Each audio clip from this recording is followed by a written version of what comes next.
Just curious. Dead silence. This was one of the worst crimes, mass shootings ever. The shooter's dead. I'm just curious, because if the shooter had lived, is there any talk at the Capitol of reintroducing the death penalty? It's meaningless, he's crazy. I know I'm just that, asking if there's any I know talk. that there is a legislator who has proposed a bill to reinstate it. I don't know from there, you know, if it's gone to the committee or where it stands, but I know that there is a legislator that has proposed to do that. No, you proposed some legislation, didn't you? I proposed to stop the early release program. Okay. Yes, again, I think if you are given a sentence, you should serve the time, and we should not let violent criminals out. That, we need to keep our families as safe as we can and our streets as safe as we can. So yes, I did propose that. I found in the past, like 3 or 4 years with different situations that I've been involved in, that trying to get someone that actually needs mental health help is next to impossible. You've got HIPAA, you've got every other right to privacy under the sun. If, you know, my mother almost died in her house in Woodbridge because she's got Alzheimer's, but I couldn't get her diagnosed. I couldn't get her anywhere.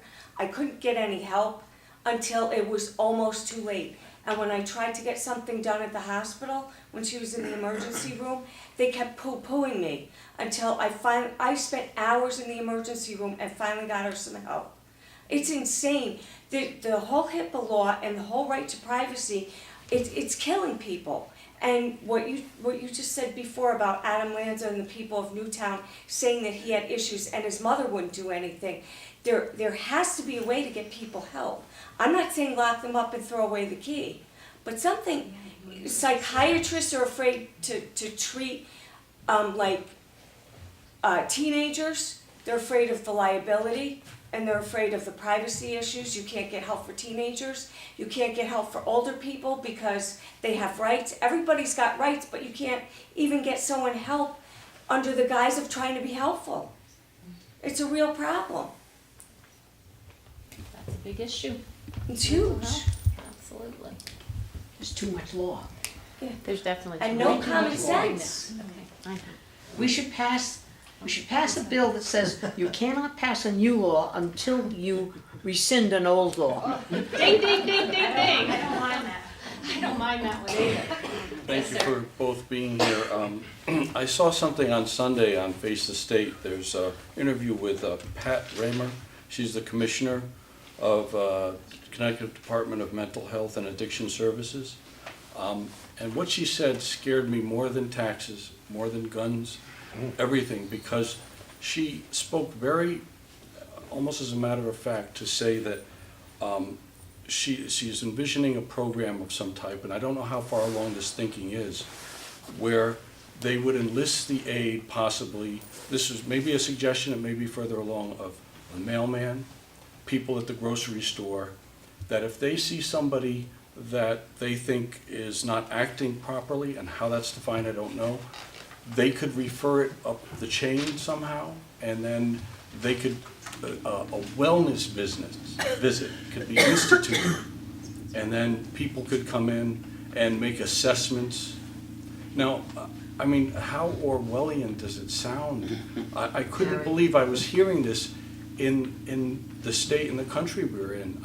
It sounded so far from what we're used to. I couldn't believe it, but this is being put forth by a state commissioner.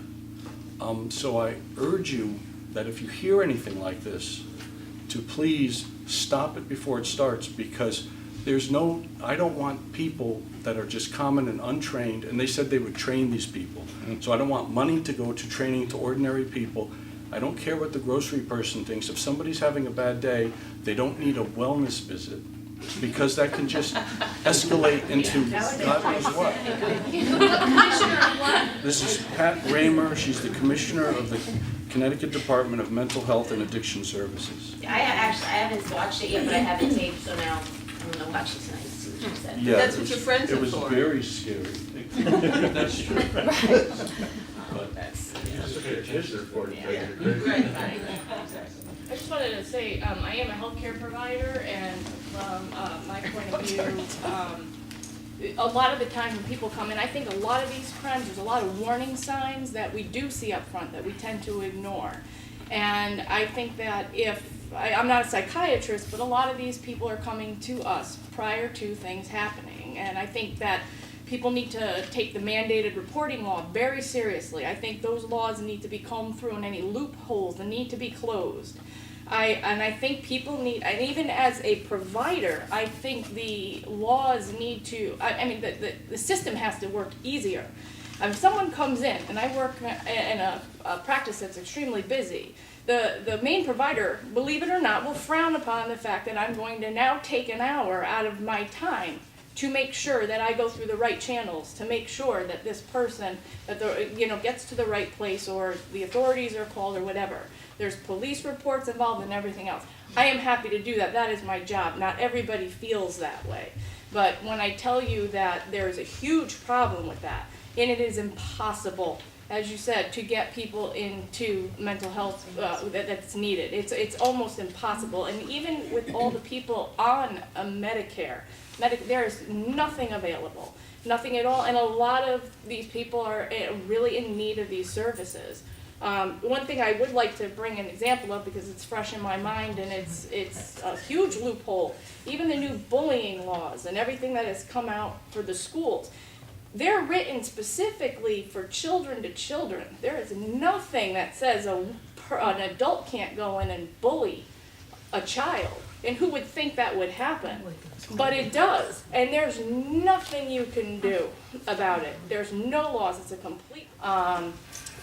the laws are ambiguously written. I think somebody mentioned they're almost impossible to understand. We don't go to law school. We don't understand all the legal mumbo jumbo. But in any event, I think those laws, anything having to do with mental illness, how it's handled, needs to be reviewed.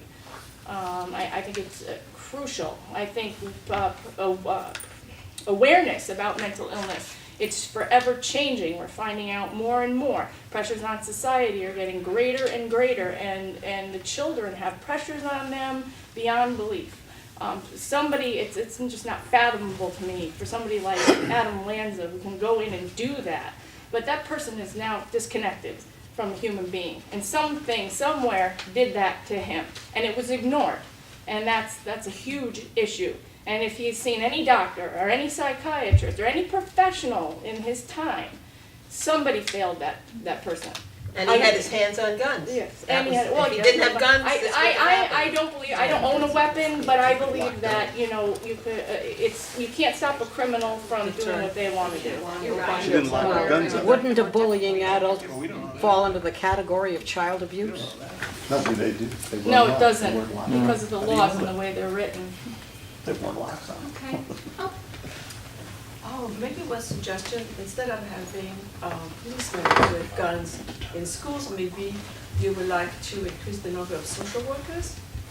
I work in a school-based health center, and I know that the social worker at the school where I work cannot handle the load of the kids who need mental health, because she or he only handles the kids with special needs. The school-based health center has a social worker attached to the school, and we also have a psychiatrist on board at the school-based health center.